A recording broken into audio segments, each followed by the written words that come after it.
the Second World War, there was an uprising by the Kikuyu people who wanted their land back.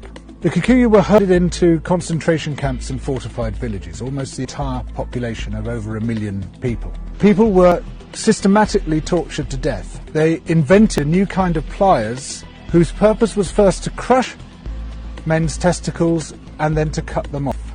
They raped women with bayonets. They raped men. Similarly, a favourite technique was to ram sand up the rectum with a stick.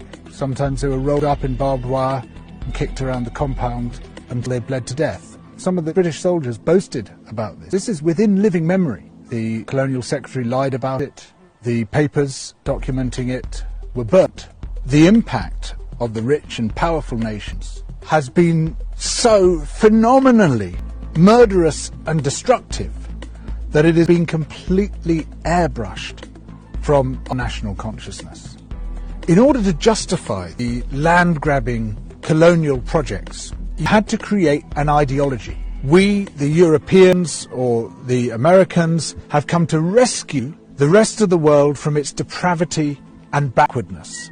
But in order to do that, you have to be able to demonstrate that the rest of the world is depraved and backward. From this arose the racism that is still with us today. It was a necessary component of the colonial project. Some people might claim, well, okay, we broke a few eggs to make this omelette. As all those human beings were eggs. But look at the omelette. Isn't it fantastic? Look, we've made this fantastic omelette. Forget about all that unpleasant stuff and let's just celebrate where we are.